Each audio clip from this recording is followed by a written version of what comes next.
Hablaremos hoy muy brevemente de Diodoro de Megara, que vivió en el siglo IV a.C., como casi todos los filósofos griegos.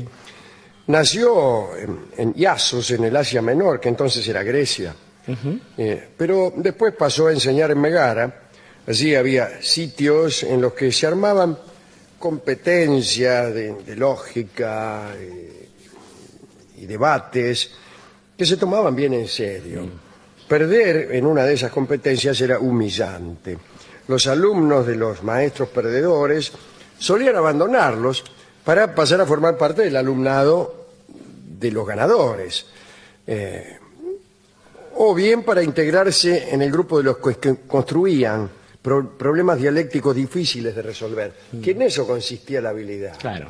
En realidad, en plantear un problema que el otro no pudiera resolver. Muchos maestros trabajaban con incongruencias del lenguaje o pequeñas paradojas, y se le atribuye a Diodoro de Megara la siguiente invención, que empezaba con este inciso. No es muy brillante la invención. Es: lo que no has perdido, lo tienes. Claro, el inciso es falso, pero partiendo de esa aseveración, que era frecuentemente aceptada, Diodoro continuaba con la pregunta: ¿no has perdido unos cuernos? Y efectivamente el tipo no había perdido unos cuernos. Bueno. Entonces debía responder que no los había perdido, y entonces todos decían: pues entonces los tienes cuernos. Esto provocaba la risa, el estupor general y el triunfo en la competencia que hemos descrito, que no le hace ninguna justicia al pensamiento griego, que era otra cosa, no eran tan tontos como esto. Diodoro era un verdadero maestro en esos torneos en los que, se atrapaba a los contrincantes en una construcción de la cual el tipo no podía salir, ¿no? En realidad, algunas de esas gracias todavía no han podido ser eludidas, como por ejemplo las aporías de Zenón, la famosa flecha eleática, es decir, eleática por Zenón de Elea, naturalmente. Y la flecha eleática era una flecha que para recorrer cierta distancia, primero debía recorrer la mitad de esa distancia, y antes todavía la mitad de esa, y antes la mitad de la mitad, y la mitad de la mitad de la mitad, y así como el tiempo puede dividirse infinitamente, la conclusión era que la flecha nunca podía llegar, confundiendo una divisibilidad infinita con una infinita duración. Claro, sí. Pero de todos modos, esto todavía hasta hoy presenta problemas. El increíble Bertrand Russell luchó durante buena parte de su vida contra esas paradojas, algunas de las cuales las había inventado él. Él mismo. Mucho mejores que todas estas. Recuerdo la famosa de los catálogos, que no explicaré aquí. Pero entonces un día dice: voy a inventar una cosa para terminar con todo esto. Y dijo: hay enunciados verdaderos. Por ejemplo, el gato maulla. Enunciados falsos. Por ejemplo, el gato ladra. Y enunciados sin sentido. Y claro, uno puede pensar que un enunciado sin sentido podría ser: todos los gatos son vacas. Pero en realidad ese no es un enunciado sin sentido, falso, sino falso. Claro. Muy bien. Es falso. ¿Y por qué decimos que es falso? ¿Cómo se reconoce un enunciado falso? Porque su negación es verdadera. Claro. Así se reconoce. Por ejemplo, la negación decía: todos los gatos no son vacas. Y ese es un enunciado verdadero. En cambio, un enunciado sin sentido sería la suma, sería todos los gatos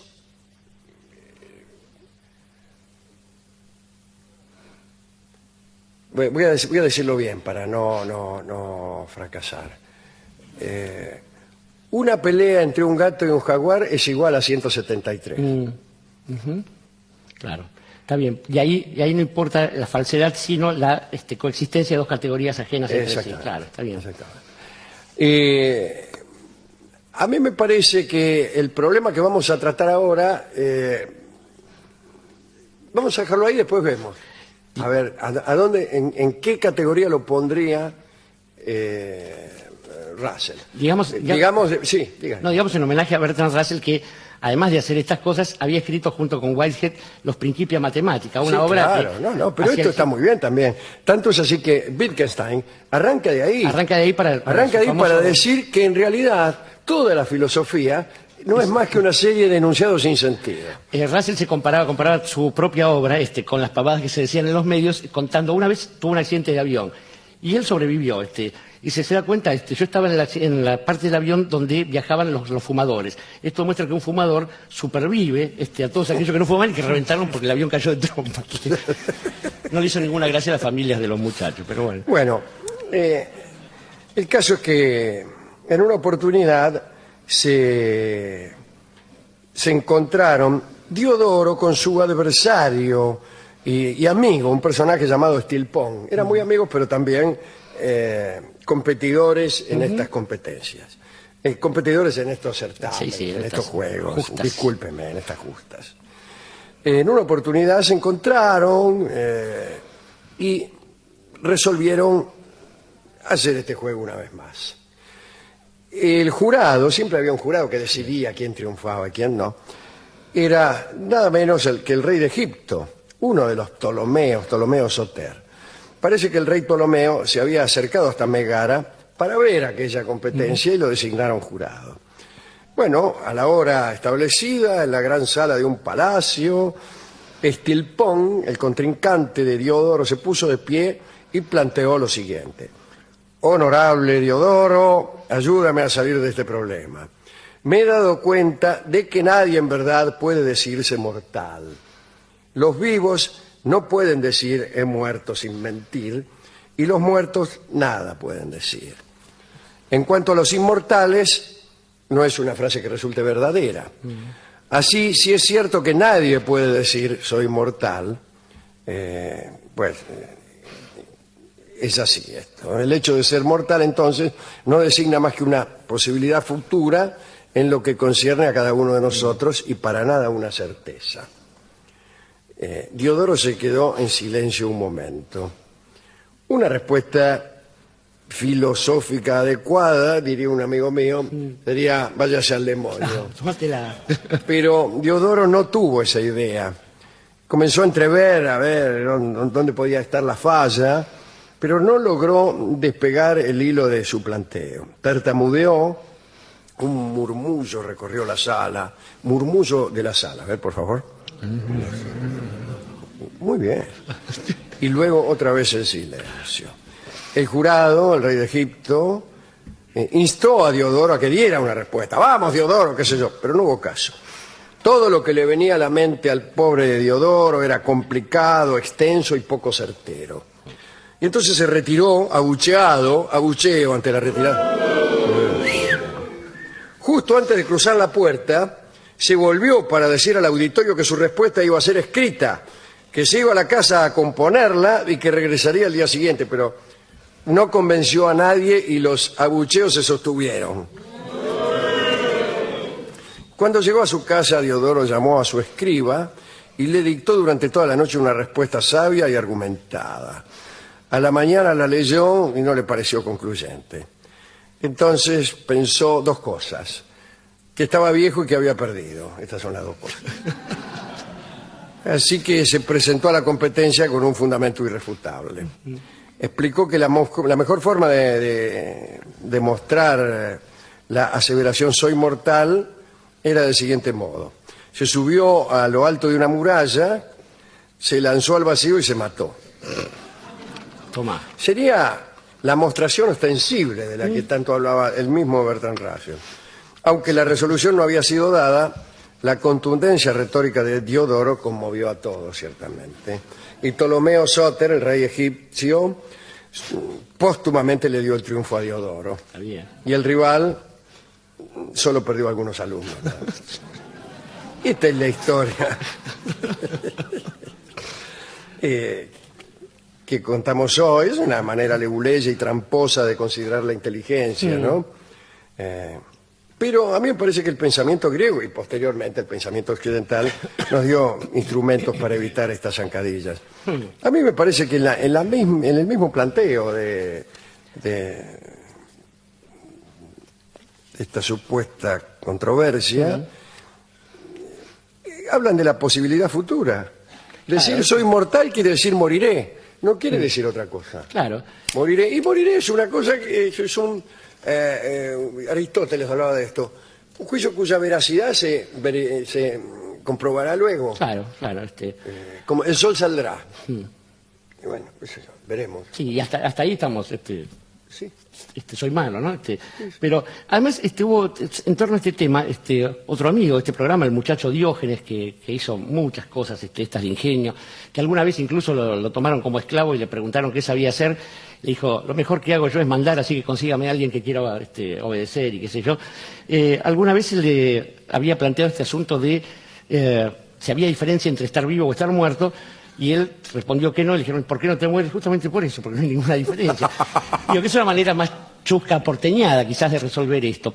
Pero digo, creo que hay en estas cosas del ingenio también una trampa, porque el ingenio deja picando ciertas cuestiones que después son asuntos que a uno terminan angustiándolo, ¿no? Pensaba en una chica que alguna vez anduvo por aquí, Madame de Staël, que había leído seriamente a los filósofos, y a quien le preguntaron por qué los hombres se fijaban mucho más le daban más bola a la belleza femenina que a la inteligencia femenina, y ella dijo, es muy sencillo, siempre habrá más imbéciles que ciegos.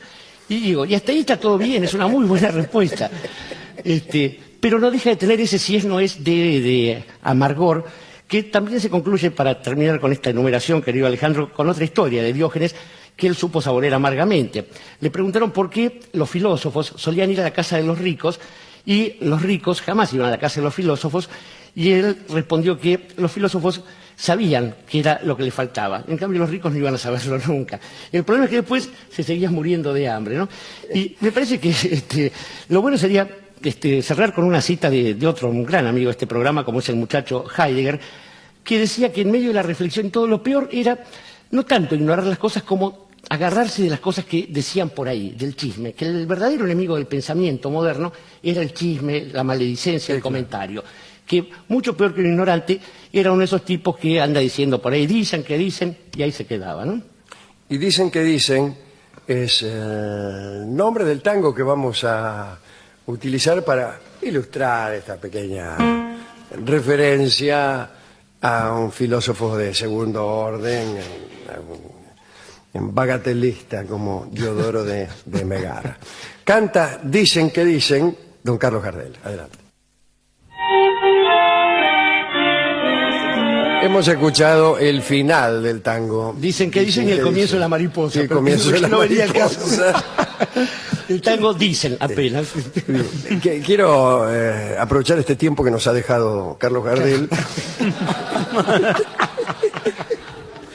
para contarle una anécdota de Diógenes. Parece que fue a visitar a Pirro, a uno de los tantos Pirros. Cada Pirro es siempre un rico, poseedor de un palacio, un poco estúpido, etcétera. Entonces llega Diógenes al palacio de Pirro, lleno de alfombras que según parece eran el orgullo de este rey, y llega con las patas todas sucias, qué sé yo, ¿no? Y deliberadamente pisotea las alfombras y le dice, oh Pirro, estas alfombras son tu orgullo. ¿Ves cómo pisoteo tu orgullo? Bueno, claro. Y Pirro le dice, sí, Diógenes, con otro orgullo. Muy bien. Muy bien. Muy bien, para hacer un pavote. Sí, para hacer el pavote de la anécdota. Claro, sale muy bien parado. Reaccionó inesperadamente. Ahora, este pibe era... Eso es lo que dijo Diógenes. Claro. Se supone que eras el estúpido de esta anécdota. No te hagas el vivo que elegí este fenómeno. No te elegí o vivo o rico. Claro. Loco, no juego más a esto. Se cuentan de él que quién sabe, además si le han pertenecido, que cada vez que veía algún muchachito de buena familia arrojar piedras, le decía, no le tires piedras a los desconocidos porque corres el serio peligro de pegarle a tu padre. Y esta cosa... Y el tipo, como para que no muriera cascoteado finalmente, ¿no? Claro. Era un señor muy gracioso. Un señor muy gracioso, era un humorista, ¿no? Y después está la famosa anécdota del poema, ¿no? El poema. Se encuentra con Alejandro, etcétera, etcétera, etcétera, ¿no? ¿Qué quieres de mí? Yo nada, que no me quites el sol. Busco un hombre y tantas cosas. Y sí, con aquel que andaba con el farol, buscando un hombre, como he visto a tantas. Bien, señores, ha finalizado el tango. Dicen que dicen. Dicen que dicen. Decían que dijeron o algo así. Podremos hacer una pausa y seguramente después vendrán las noticias. Ahí está. Y después ya directamente nos precipitaremos en los temas conceptuales que nuestro equipo de producción ha preparado para nosotros. Este material del que a veces nos cuesta emerger, Señor. Dado que su volumen excede las posibilidades de nuestra humilde mesa de trabajo, se proyecta lado a lado de la mesa, avanza por el piso y nos sepulta en su intensidad. Bueno, parece que me comunican aquí a través de la cucaracha, que tenemos todos los que estamos en la mesa de control aquí, que han encontrado al verdadero Carlos Gardel y al verdadero tango Dicen, que el anterior era un impostor, ¿no? Bueno, y escuchémoslo. Escuchémoslo, a ver. Podemos escucharlo ahora Que se haga desde el justicia. principio. Ahora sí.